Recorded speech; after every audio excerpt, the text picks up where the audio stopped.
Subscribers, good morning. మీరు చూస్తున్నారు Subbu from Sivapuram YouTube. So ఇప్పుడు మనం ఎక్కడున్నామంటే పాపనాశం, తిరునెల్వేలి డిస్టిక్లో ఉన్నాం. మనం ఇప్పుడు పాపనాశం అనే ఒక తాలూకా పట్టణంలో ఉన్నాము. సో ఇక్కడ ఏంటి అంటే ఈశ్వరుని దేవాలయం ఉంది. ఆ దేవాలయంలో ఈశ్వరుని వచ్చేసిన పాపనాశనాథర్ అంటారనమాట. పాపనాశర్ అంటారు దేవుణ్ణి. సో మనం ఇప్పుడు ఆ దేవాలయానికి వెళ్తాం అనమాట. ఇప్పుడు పొద్దున్న వచ్చేసి 5:30 అయింది టైము. సో ఇది తిరునెల్వేలి డిస్టిక్లో సబ్స్క్రైబర్స్ 60 కిలోమీటర్లు వస్తుంది. దేవాలయం అంటే చాలా బాగుంది. దేవాలయం ముందర వాటర్ ఫాల్స్ వెళ్తున్నాయన్నమాట. అంటే ఇంకో విషయం సబ్స్క్రైబర్స్, దీంట్లో మిరాకిల్ విషయం ఏంటంటే ఈ దేవాలయం వచ్చేసిందనో తమిళనాడు బార్డర్లో ఉంది. బార్డర్లో అంటే కేరళకి వచ్చేసిందనో ఒక 100 మీటర్స్ దూరంలో ఉంది. జస్ట్ దేవాలయం నుంచి మనం అలా బ్యాక్ సైడ్ వెళ్ళామనుకోండి, మనం నడుచుకుంటూ బైక్లోనే వెళ్ళొచ్చు. అట్లా 100 మీటర్స్ తర్వాత చెక్ పోస్ట్ వచ్చేస్తాం అనమాట. ఆ చెక్ పోస్ట్ ఏంటంటే తమిళనాడు కేరళ బార్డర్ అన్నమాట. అంటే నేను చెప్పడం ఏంటంటే అక్కడి నుంచి మనము పెద్ద ఫారెస్ట్ ఎంటర్ అవుతుందన్నమాట. మళ్ళీ ఇంకా కొంచెం దూరం వెళ్ళాలా, తమిళనాడు ఉంటుంది. అంటే పెద్ద ఫారెస్ట్ వస్తుంది. ఆ ఫారెస్ట్లో అర్థం వచ్చేసింది తమిళనాడు వస్తుంది, అర్థం కేరళ వస్తుంది అనమాట. సో మనకి దేవాలయం తర్వాత వచ్చేది మనకి అక్కడి నుంచే బార్డర్ ఎక్కడికి వచ్చేస్తుంది అనమాట. సో పాపనాశనాథేశ్వర్.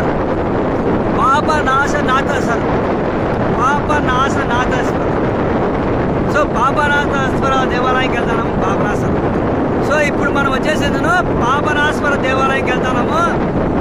మనం ఉండే ప్లేస్ నుంచి దేవాలయానికి వచ్చేసేందును ఎగ్జాక్ట్గా 17 కిలోమీటర్ల దూరం ఉంది.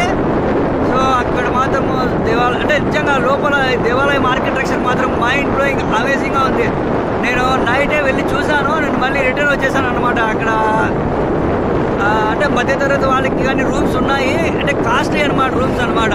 మామూలుగా వచ్చేసి 700 నుంచి 5000 వరకు ఉన్నాయి.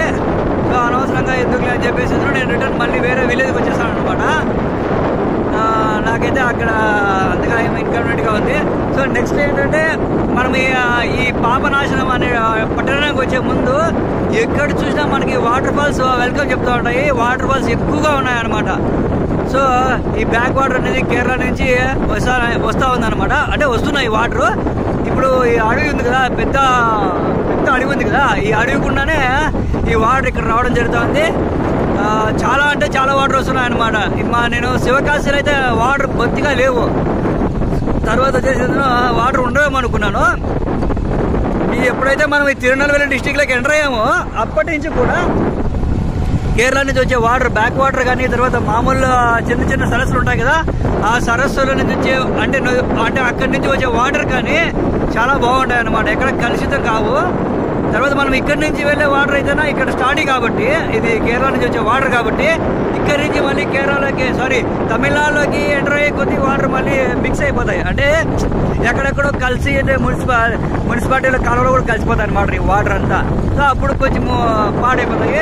అయినా సరే బ్యాక్ వాటరే. చాలా మంది ఎర్లీ మార్నింగ్ స్నానాలు చేస్తూ ఉంటారు అనమాట.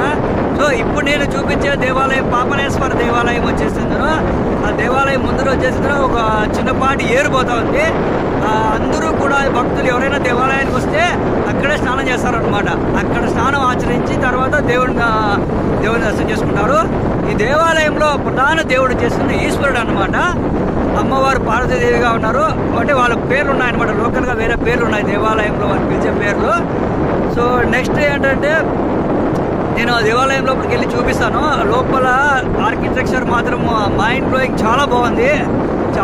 చాలా బాగుంది నిజంగా. నేను ఈ దేవాలయం కోసం అనేసి శివకాశి నుంచి ఇక్కడికి 106 కిలోమీటర్లు వచ్చాను అనమాట. అదే పనిగా ఈ దేవాలయం కోసమే వచ్చాను నేను. ఏంటంటే దేవాలయం చాలా బాగుంది, చూపిస్తే చాలా బాగుంటుంది అనేసి ఇంత దూరం రావడం జరిగింది సబ్స్క్రైబర్స్.